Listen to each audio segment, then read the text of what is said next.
আসসালামু আলাইকুম সম্মানিত প্রবাসীগণ। ভিসা সংক্রান্ত সৌদি আরবের 3টি জরুরি আপডেট আপনাদেরকে দেওয়ার চেষ্টা করব। প্রথমটি হচ্ছে জিয়ারা ভিসা, দ্বিতীয়টি হচ্ছে উমরা ভিসা এবং তৃতীয়টি হচ্ছে হজ ভিসা।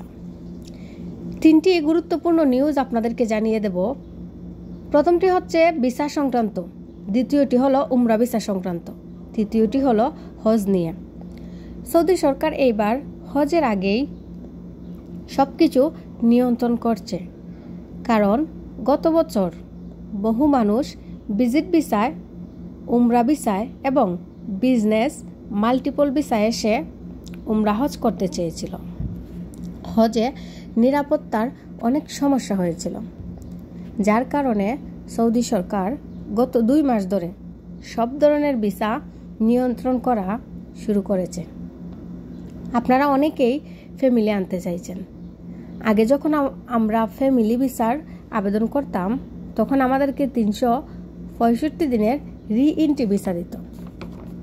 এখন কোনো দিন উল্লেখ করছে না, বলা হচ্ছে আপনি যেই দেশের ভিসা আবেদন করছেন সেই দেশে অবস্থানরত সৌদি এম্বাসি নির্ধারণ করবে আপনি কতদিন সৌদিতে অবস্থান করতে পারবেন। হতে পারে 20 দিন, অথবা হতে পারে 1 মাস, হতে পারে 40 দিন। আপনি জিয়ারা ভিসার আবেদন করলে আপনাকে সিঙ্গেল এন্ট্রিও দিবে না, মাল্টিপল এন্ট্রিও দিবে না।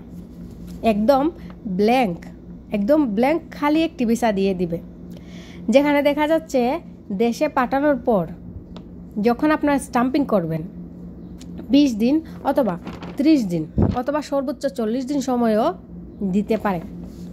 উমরা ভিসার ক্ষেত্রে এখন যদি আপনি কোনো এজেন্সিকে টাকা দেন, মনে হয় ভিসা পাবেন না।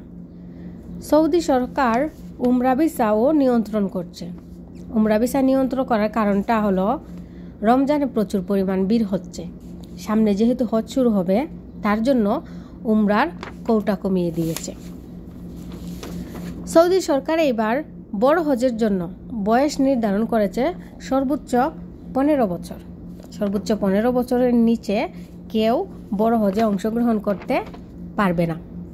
এটাও হজের নিরাপত্তার জন্য করা হয়েছে।